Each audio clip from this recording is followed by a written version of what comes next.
안녕하세요. 2월 3주차 마케팅 뉴스를 진행하게 된 AMPN 글로벌 조소영 마케터입니다. 지난 일주일 그리고 이번 주 동안에도 봄과 겨울을 널뛰는 날씨가 계속되고 있습니다.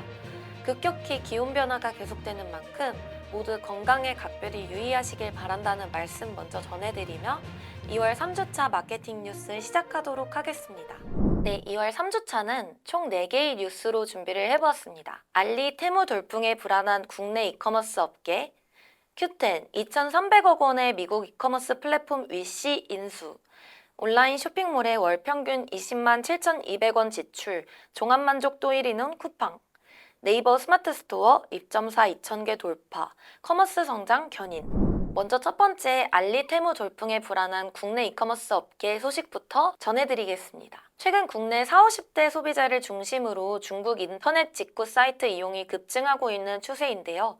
이에 대해 이커머스 관련주에 미칠 영향에 관심이 쏠리고 있는 상황입니다. 13일 통계청에 따르면 지난해 온라인 쇼핑 해외 직접 구매액은 전체 6조 7,600원 규모로 전년 대비 26.9% 늘었다고 합니다. 이 가운데 절반에 해당하는 숫자가 중국 인터넷 사이트를 통해 이뤄졌다고 하는데요. 2002년과 비교하면 121.2% 급증한 상황입니다. NH투자증권 직원 76명을 대상으로 설문조사를 실시한 결과 중국 인터넷 사이트를 이용한 경험이 있는 응답자가 55%까지 달했다고 합니다. 그만큼 실용성과 가성비를 선호하는 40, 50대의 이용 비중이 예상보다 높아졌다는 수치입니다. 그 중에서도 가장 대표적인 직구 사이트인 알리익스프레스와 테무앱의 월간 사용자 수는 더욱 급증하는 추세입니다. 알리익스프레스는 지난 1월 대비 110% 증가한 추세, 테무는 6개월 만에 421만 명을 기록했다고 합니다. 월간 사용자 500만 명은 국내 11번가,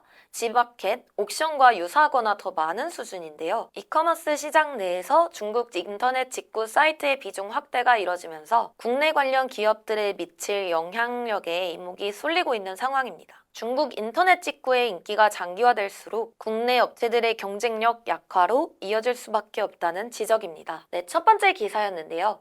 최근 저에게도 웹서핑이나 SNS를 할 때마다 알리, 테무의 광고들이 계속해서 따라다니고 있습니다.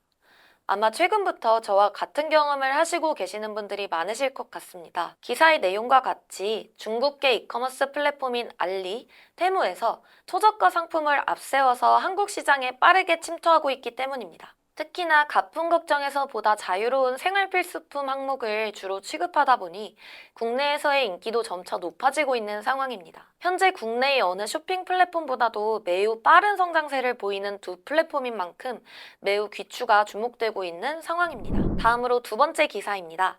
Q10 2,300억 원의 미국 이커머스 플랫폼 위시 인수. Q10이 2,300억 원의 위시를 인수하게 되었습니다. 이번 인수가 완료되면 위시는 Q10 사업으로 편입되며 독립된 플랫폼으로 계속해서 운영될 것으로 전망됩니다. 위시는 미국 샌프란시스코에서 시작한 온라인 쇼핑 플랫폼으로 200여 국의 서비스를 제공하고 있으며 북미와 유럽으로 해당 지역에서 전체 거래액의 80%가량이 발생하고 있습니다. 위시는 Q10과 비슷한 구조로 성장을 해왔지만 그와 비슷한 사업 모델을 가진 중국의 쇼핑 앱인 테무와 쉬인 등이 미국에 진출하게 되면서 큰 타격을 입고 있는 상황입니다. 이에 위시는 디지털 광고를 확대했지만 그 결과 막대한 손실을 기록하면서 결국 Q10에 매각되었습니다. 이런 상황에서 Q10이 위시를 인수하게 된다면 테무, 쉬인과 미국 시장에서 경쟁하게 될 전망입니다.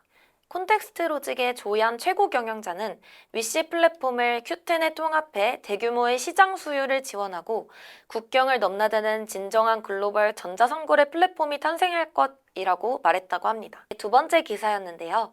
첫 번째 소개해드렸던 기사에 이어 이번에는 Q10입니다. 이 기사를 바로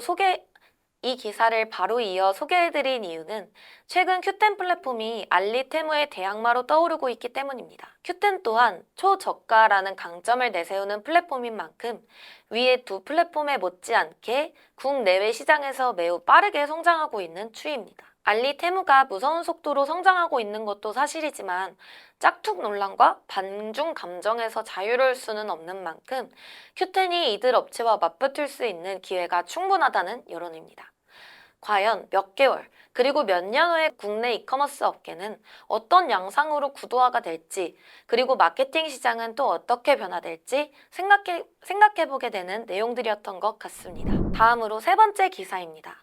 온라인 쇼핑몰의 월 평균 20만 7,200원 지출, 종합 만족도 1위는 쿠팡. 국내 소비자들은 온라인 쇼핑몰에 월 평균 약 20만 원을 쓰는 것으로 나타났습니다. 지난해 전국 소비자 1,500명을 대상으로 설문조사한 결과 이와 같이 나타났다고 밝혔으며 대상 쇼핑몰은 네이버 쇼핑, 쿠팡, 11번가, G마켓, 카카오 쇼핑 등 5개였습니다. 대상 소비자들이 온라인 쇼핑몰에서 지출한 금액은 1회 평균 6만 3,500원, 월 평균으로는 20만 7,200원으로 집계되었습니다. 구매 금액대의 경우 25만 원 이상이 가장 많았고 10만 원에서 15만 원, 5만 원에서 10만 원, 20만 원에서 25만 원 순으로 나타났습니다. 2019년 조사에 5만 원에서 10만 원 미만이 33.8%로 전체 1위였던 것과 비교되는 양상입니다. 온라인 쇼핑몰 구매 횟수 또한 한 달에 2, 3회가 가장 많았고 일주일에 1회, 일주일에 2, 3회 순으로 나타났습니다. 다만 주문, 결제, 배송 과정의 만족도가 가장 높았던 반면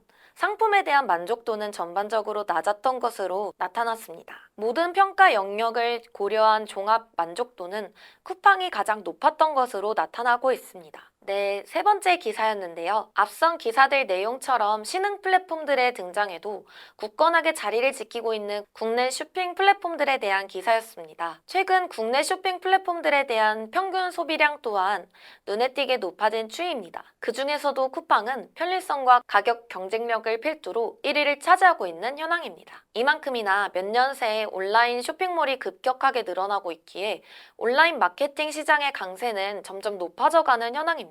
반면에 계속해서 온라인 광고 산업에 대한 전망은 여전히 많은 말이 나오고 있는 상황인데요. 가속되어 성장하고 있는 마케팅 시장에 과연 광고 산업은 어떤 방향으로 발맞추어 따라가게 될지 마케터로서는 걱정이 되는 동시에 촉망되기도 하는 상황인 것 같습니다. 네, 어느덧 마지막 네 번째 기사입니다. 네이버 브랜드 스토어 입점사 2,000개 돌파. 커머스 성장 견인. 네이버의 브랜드 스토어 입점사가 2,000개를 돌파했습니다. 브랜드 스토어는 높은 수익률로 네이버 커머스의 성장은 물론 영업이익 개선에도 기여하고 있습니다. 네이버는 올해 브랜드 스토어 입점사들에게 통합 데이터를 제공해 브랜드 스토어 생태계를 확장합니다. 네이버에 따르면 6일 기준 입점사는 총 2,160개인데요. 지난 4분기 기준과 비교하여 약 10배 가까이 늘어난 상황입니다. 패션부터 화장품, 미용, 식품, 스포츠, 생활용품은 물론 가전 등 다양한 분야 브랜드가 입점했는데요. 브랜드 스토어는 네이버가 공식 인증한 브랜드들이 밀집한 스마트 스토어입니다.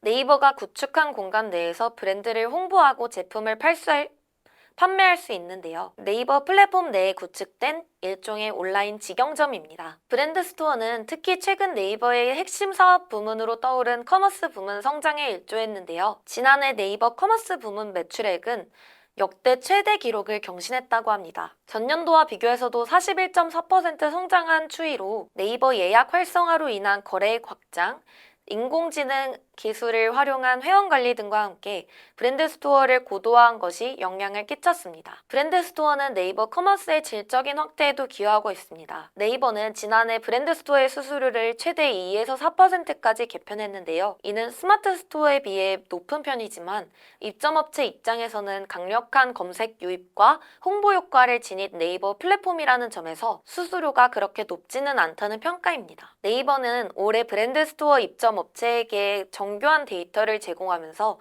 생태계를 확대할 계획이라고 하는데요. 네이버 대표는 통합 데이터 커머스를 시범적으로 시행할 예정이라고 하면서 상품을 어떻게 추천할지, 어떻게 하면 판매자가 상품을 잘 팔 수 있을지, 어떤 광고를 할지 등이 담긴 통합 패키지를 시행하겠다는 계획을 밝혔습니다. 네, 네 번째 기사였습니다.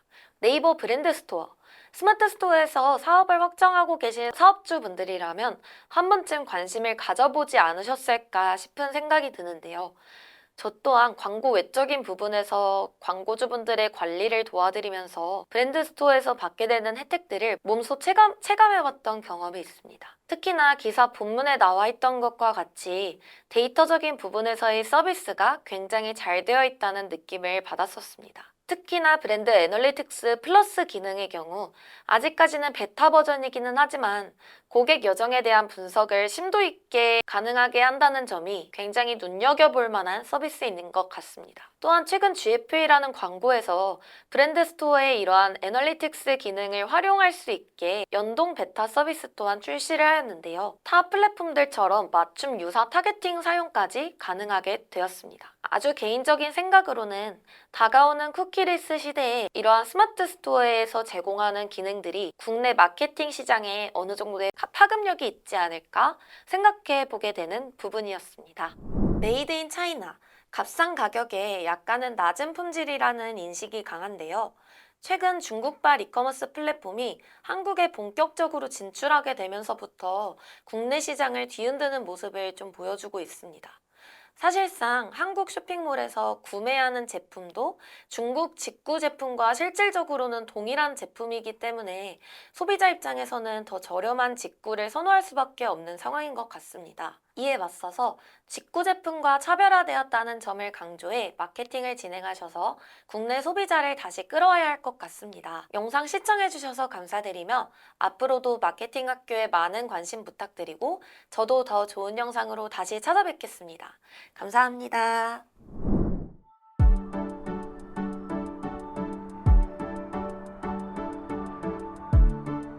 구독과 좋아요는 컨텐츠 제작에 힘이 됩니다.